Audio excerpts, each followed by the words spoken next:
오늘 우리에게 주시는 하나님 말씀은 신약 성경 누가복음 1장 46절에서 56절까지 말씀입니다. 누가복음 1장 46절에서 56절까지 말씀을 제가 봉독하겠습니다. 마리아가 이르되 내 영혼이 주를 찬양하며 내 마음이 하나님 내 구주를 기뻐하였음은 그의 여종의 비천함을 돌보셨습니다. 보라 이제 후로는 만세의 날을 복이 있다 일컬으리로다. 능하신 이가 큰 일을 내게 행하셨으니 그 이름이 거룩하시며 긍휼하심이 두려워하는 자에게 대대로 이르는도다. 그의 팔로 힘을 보이사 마음의 생각이 교만한 자들을 흩으셨고 권세 있는 자를 그 위에서 내리치셨으며 비천한 자를 높이셨고 줄이는 자를 좋은 것으로 배불리셨으며 부자는 빈손으로 보내셨도다. 그 종 이스라엘을 도우사 긍휼히 여기시고 기억하시되 우리 조상에게 말씀하신 것과 같이 아브라함과 그 자손에게 영원히 하시리로다 하니라. 마리아가 석 달쯤 함께 있다가 집으로 돌아가니라. 아멘. 하누리교회에서 지난 수개월 동안 사역하면서 주일 아침이면 매주 예배를 위해 수고하고 애쓰는 손길들을 보면서 참 고맙고 감사하다 이런 생각이 듭니다. 미국 커뮤니티가 예배를 마치고 그 짧은 시간에 방송과 영상 자막과 음향 또 반주와 또 번역 사역 또 주방 봉사까지 각자의 위치에서 그 3등 칸에서 주님 계신 그곳에서 주님을 섬기는 마음으로 예배를 돕는 마음으로 또 성도들을 돌아보는 마음으로 그렇게 수고하는 성도들의 손길을 보면서 야, 우리 주님이 얼마나 기뻐하실까. 또 하나 추가하고 싶은 것은요, 매주일 그렇게 성도들이 분주하게 준비하는 동안에 저희 집 두 아이가 여러분들이 앉아 계시는 그 방석, 매주일 그 방석을 깔아 놓습니다. 그 아이들이 처음 이 교회에 왔을 그때 저에게 물어보더라고요. 아빠, 뭘 좀 도와드릴까요? 그래서 제가 방석 좀 놔주면 좋겠다 이야기했더니 자기들도 아마 낯설고 그럴 텐데 그 주부터 오늘까지 매주 방석을 놓고 있습니다. 참 어린 아이들이지만 제가 또 고맙다는 마음이 들더라고요. 지난 주일에도 아이들이 방석을 놓고 있는데 그 모습을 보면서 제 마음에 그 방석에 앉아서 예배드릴 성도들을 생각해 보게 됐습니다.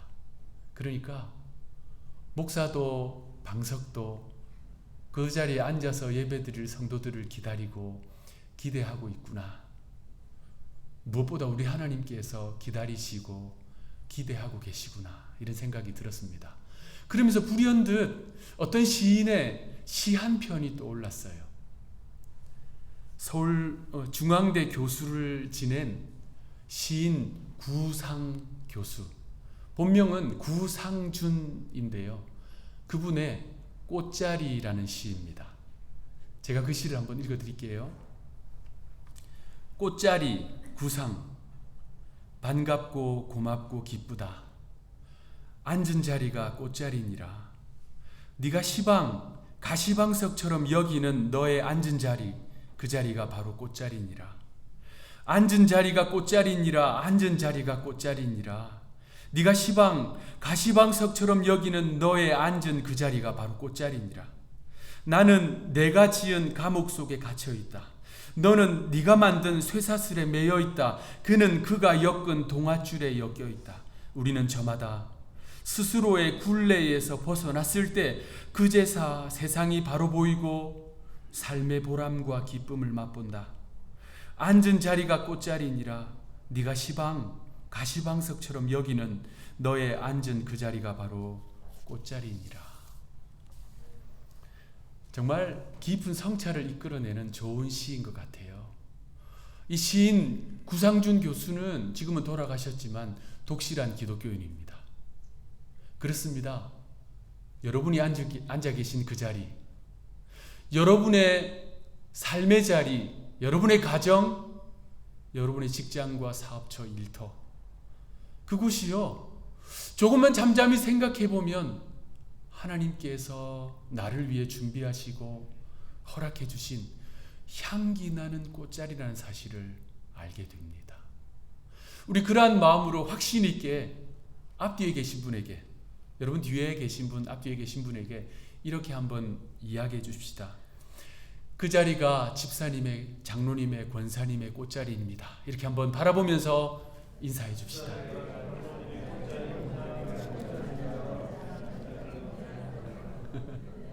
아멘.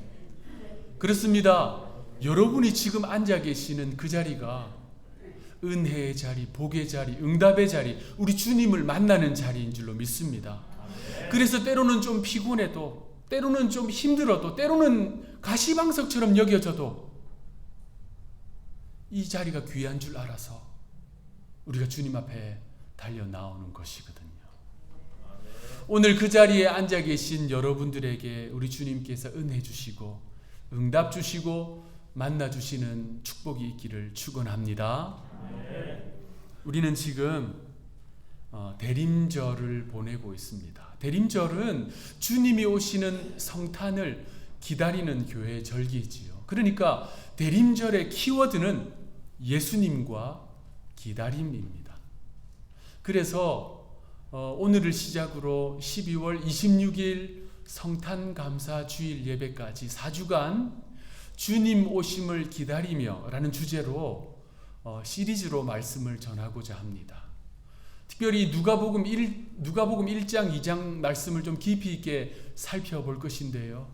그러면서 대림절의 의미가 무엇인지, 또 성탄절의 참된 기쁨을 맛보는 우리 모두가 될 줄로 믿습니다. 그 가운데 오늘은 첫 번째 마리아의 기다림이라는 제목으로 말씀을 살펴보겠습니다.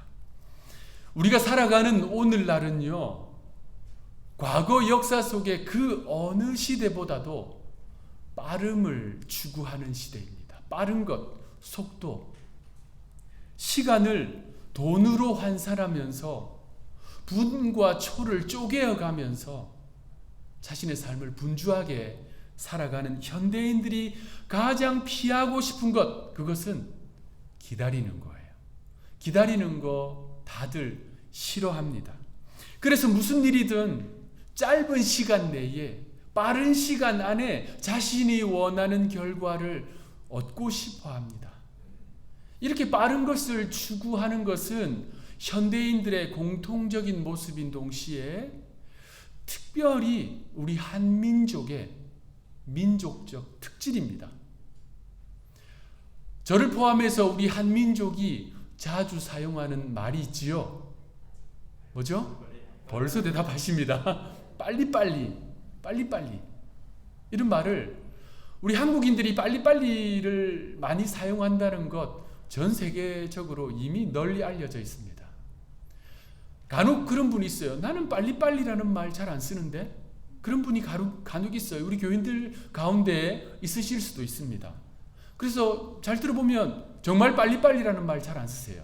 그런데 자세히 그 어법을 들어보면요, 빨리빨리라는 말 대신에 얼른이란 말을 많이 써요. 얼른. 문화 인류학에서는 한국인의 이 문화를 빨리빨리 문화라고 부릅니다. 그런 특질들을 가지고 있는 거예요. 그래서 오늘 기사를 보니까 외국인들이 그러한 빨리빨리를 추구하는 한국인들의 문화 탑10을 뽑았더라고요. 그 중에 몇 가지는 저도 깊이 공감이 갑니다. 예를 들어서 3분 컵라면의 뚜껑을 열어서 물을 부었어요. 3분을 못 기다리고 뚜껑 열어서 젓가락으로 휘휘 젓습니다. 여러분들 어떠세요? 저는 종종 그러고 있더라고요. 엘리베이터를 탔어요. 닫힌 버튼을 그냥 한 번 누르면 되는데 문이 닫힐 때까지 누르고 있습니다. 커피 자동 판매기가 있어요. 한국에는 많은데 미국에서는 흔치 않더라고요. 캔 나오는 거 말고요. 커피 컵이 뚝 나오는 거 있잖아요. 동전을 넣고 자기가 원하는 것 버튼을 누릅니다. 그러면 컵이 뚝 나오고 커피가 쭉 나와요. 그러면 다 될 때까지 기다리면 되는데 손을 넣어서 커피컵을 잡고 있어요. 여러분들은 어떠세요? 저는 종종 그러고 있습니다. 근데 종종 이런 류의 이야기를 하면 저는 순순히 자백을 하는데 우리 성도님들은 늘 거룩한 눈빛으로 저를 바라보고 계십니다. 학자들은 우리 한민족이, 한국인들이 이러한 속도 DNA가 있는 이유가 있대요. 속도 DNA. 그것은 다른 민족에 비해서 불확정성 회피 성향이 엄청나게 강하대요. 불확정성 회피 성향. 딱 들으면 아시겠지요? 불확정적이고 불안한 것을 너무너무 싫어해요, 우리 한민족이. 그래서 그런 상황이 딱 되려고 하면 빨리 그 문제를 해결하려고 합니다. 빨리 그 불확정적인 것을 해결하려고 하고 그 문제들을 처리하려고 해요. 그러다 보니까 빨리빨리 문화가 형성되었다라고 보는 것입니다. 그렇게 속도를 추구하는 덕에 전 세계에서 가장 빠른 인터넷, 배달 속도 보십시오. 엄청 빠릅니다.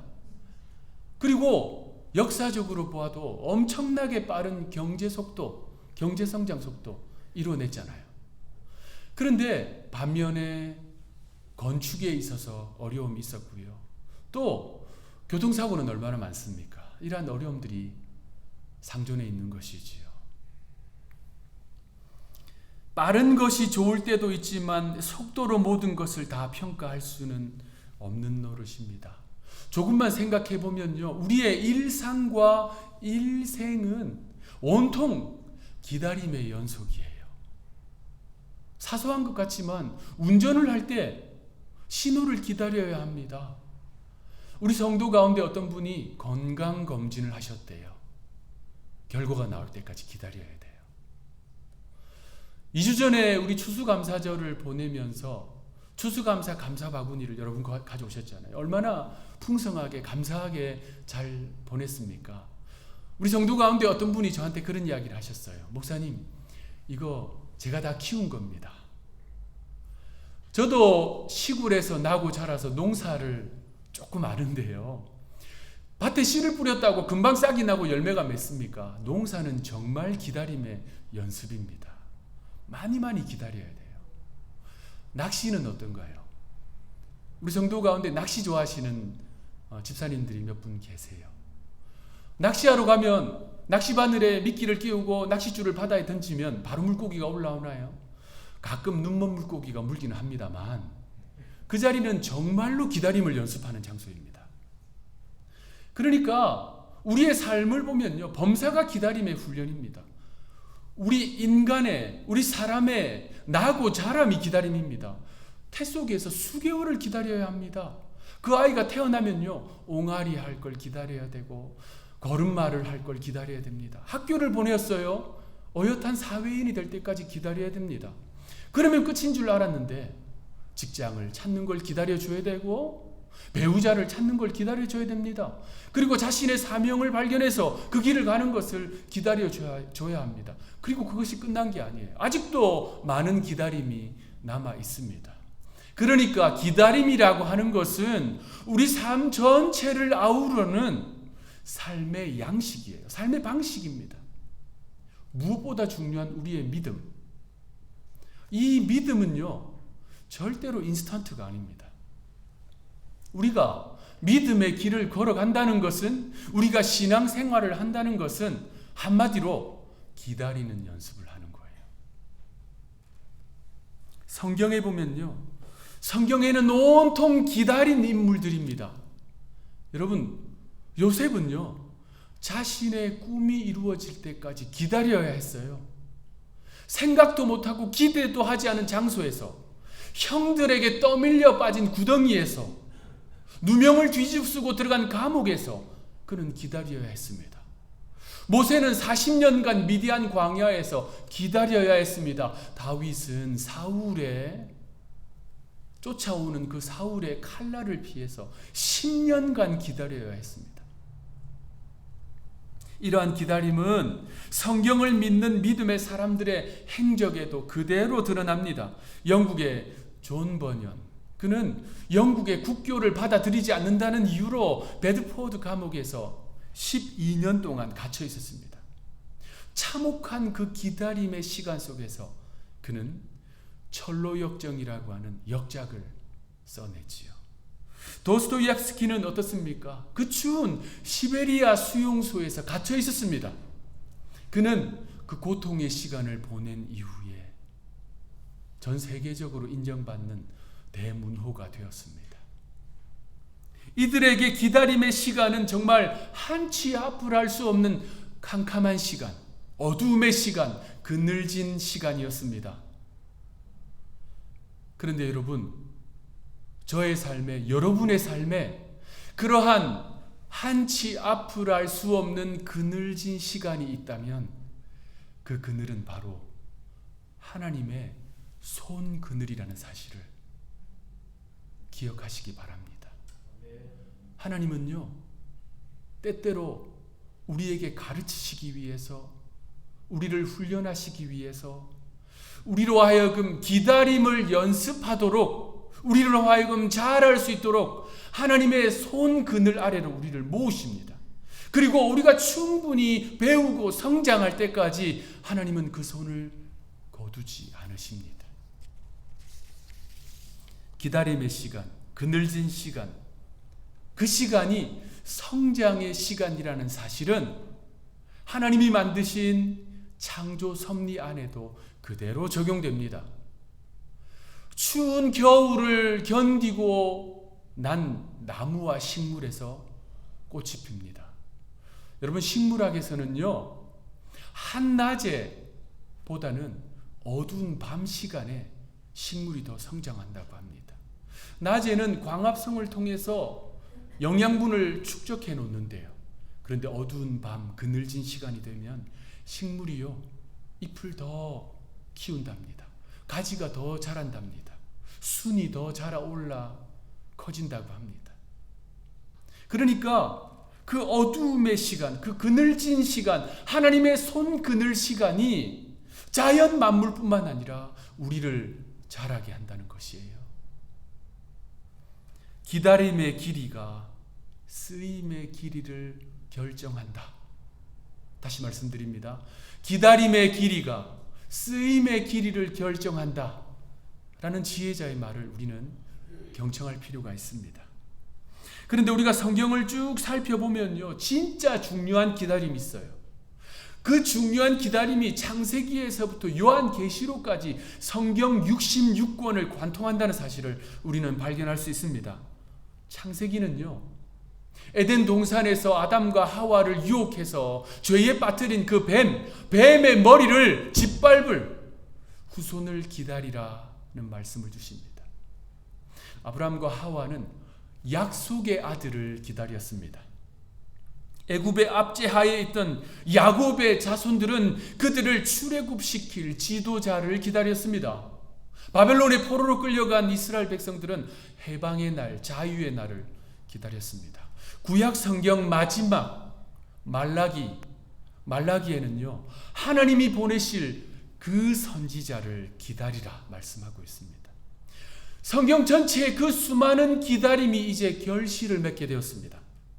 그 기다림이 성취될 때가 되었습니다. 한 소녀가 있었어요.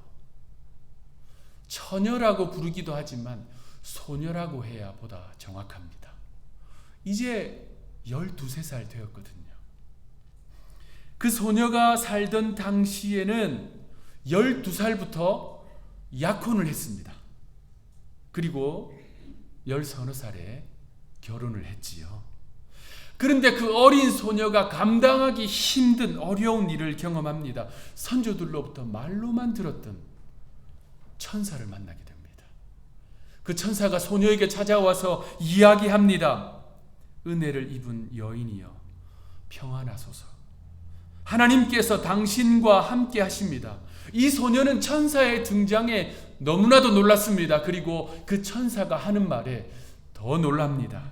누가복음 1장 30절에서 33절, 현대인의 성경으로 제가 읽어보겠습니다. 마리아여, 두려워하지 마세요. 하나님께서 당신에게 은혜를 주셨습니다. 보세요. 당신이 임신하여 아들을 낳을 것입니다. 당신은 그 이름을 예수라고 하세요. 그는 크게 되고 가장 높으신 분의 아들이라고 불릴 것입니다. 하나님께서 그에게 조상 다윗의 왕위를 주실 것입니다. 그는 야곱의 집을 영원히 다스릴 것입니다. 너무나 놀라서 어안이 벙벙한 그 소녀가 천사에게 말합니다. 저는 남자를 알지 못하는 사람인데 어떻게 이 일이 저에게 이루어지겠습니까? 천사가 대답합니다. 성령이 당신에게 내려오시고 가장 높으신 분의 능력이 당신을 감싸 주실 것입니다. 태어날 아이는 거룩한 분, 하나님의 아들이라고 불릴 것입니다. 보세요. 당신의 친척 엘리사벳도 나이가 많지만 임신했습니다. 그녀는 임신하지 못한다고 생각했으나 임신한 지 벌써 6개월이 되었습니다. 하나님께서는 하지 못하실 일이 없습니다. 소녀가 대답합니다. 누가복음 1장 38절. 우리 한 목소리로 읽어볼까요? 1장 38절 시작. 마리아가 이르되 주의 여종이오니 말씀대로 내게 이루어지이다 하매 천사가 떠나가니라. 아멘. 여러분, 이것은 10대 소녀에게 정말 감당하기 힘든 일이지요. 당시 유대 문화에서 약혼을 한 지 일반적으로 1년이 지나면 결혼을 했습니다. 그러니까 이 약혼한 기간 동안에는 몸과 마음을 결혼을 위해 준비하는 시간이었습니다. 본문에서는 마리아가 약혼한 상태라고 기록하고 있습니다. 그러한 소녀에게 임신할 것이다 라고 하는 소식은 정말 두렵고 떨리는 이야기입니다. 그 당시 약혼한 소녀가 임신을 하는 것은 엄청나게 불경한 일로 여겨졌습니다. 가문에서 파문당할 수 있습니다. 살고 있는 마을에서, 그 지역에서 쫓겨날 일입니다. 돌팔배를 맞아 죽을 수 있는 일입니다. 그래서 실제로 이 마리아는 자신이 살고 있는 이 고향 갈릴리 나사렛을 피신해서 유대 산골에 있는 엘리사벳의 집으로 석 달간 피신합니다. 자, 이런 일들이 이 소녀에게 기다리고 있습니다. 그런데 이 소녀는 대답합니다. 누가복음 1장 38절. 주여, 주의 여종이오니 말씀대로 내게 이루어지이다. 그리고 이 순간부터 마리아의 기다림은 시작됐습니다. 여러분, 기다림에는 두 종류가 있습니다. 용기가 부족한 망설임이 있고요, 약속을 붙드는 설레임이 있습니다. 망설임, 설레임. 기다림은 이 두 종류로 나누어지는데 이 둘 사이를 갈라내는 그 중심에는 믿음이 있습니다. 용기가 부족한 망설임, 그것은 그저 막연한 기다림이에요. 그냥 세월을 흘려보내고 있는 것입니다. 아까운 시간을 낭비하는 것입니다. 이러한 기다림에는 영적 활동이 전혀 없습니다. 하나님과의 교제가 전혀 없다는 거예요. 이것은 영적인 정지 상태예요. 오히려 영적인 후퇴라고 보아야 합니다. 그에 비해 약속을 기다리는 설레임은 전혀 다릅니다. 겉으로 보기에는 별반 다르지 않는 것 같지만 그 중심을 들여다보면요, 놀라운 일이 그 속에 이루어지고 있습니다. 활발한 영적 활동이 그 안에 있습니다. 하나님의 인도하심을 기다리는 기도가 그 안에 있습니다. 하나님을 붙들고자 하는 영적 발돋움이 그 안에 있습니다.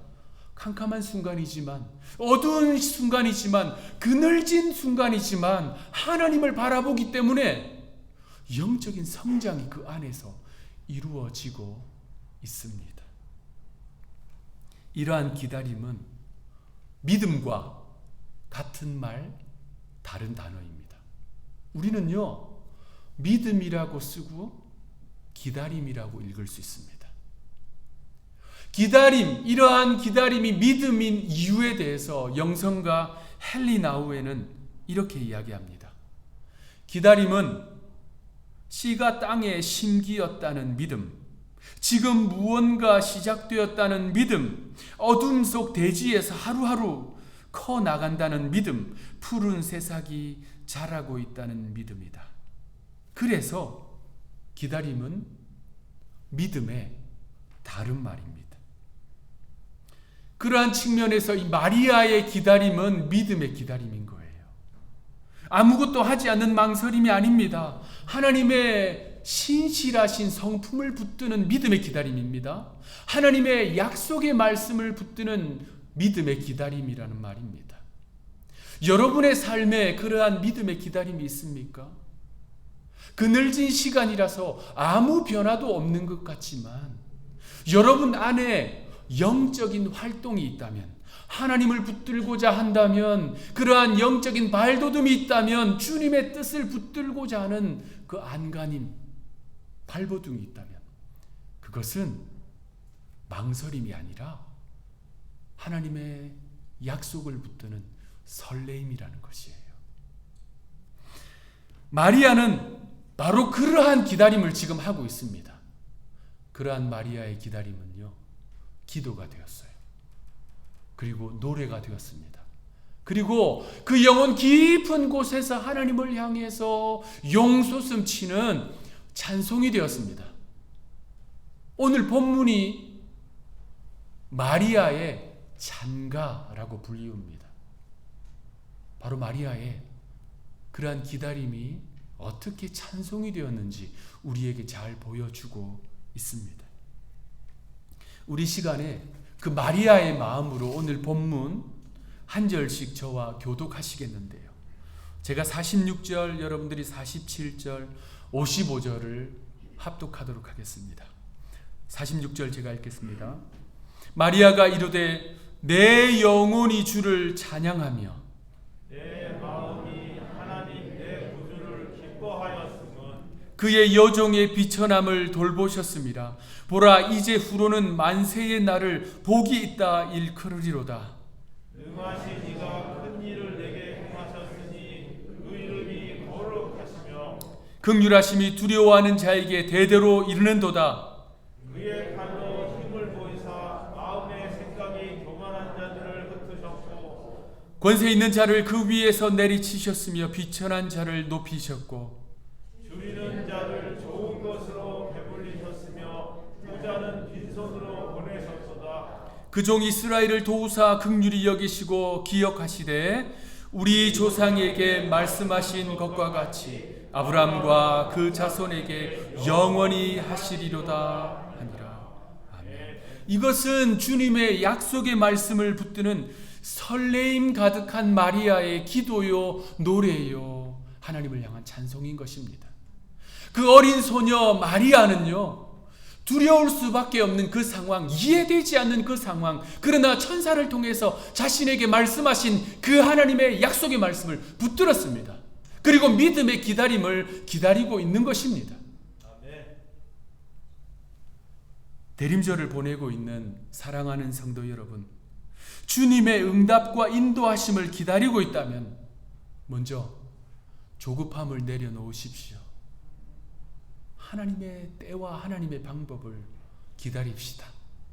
동시에 아무것도 하지 않는 용기가 부족한 망설임으로 세월을 허송하지 말아야 합니다.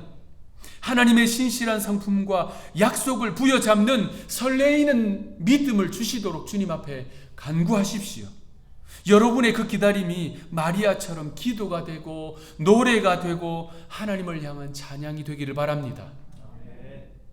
이 대림절 이번 한 주간 동안에 여러분의 기도에, 또 우리 교회의 기도에 응답하실 그 하나님을 바라보는 믿음의 마리아의 기다림을 본받는 저와 여러분들이 되시기를 구주 예수님의 이름으로 축원합니다. 기도하겠습니다. 하나님 아버지, 저희는 대림절을 보내고 있습니다.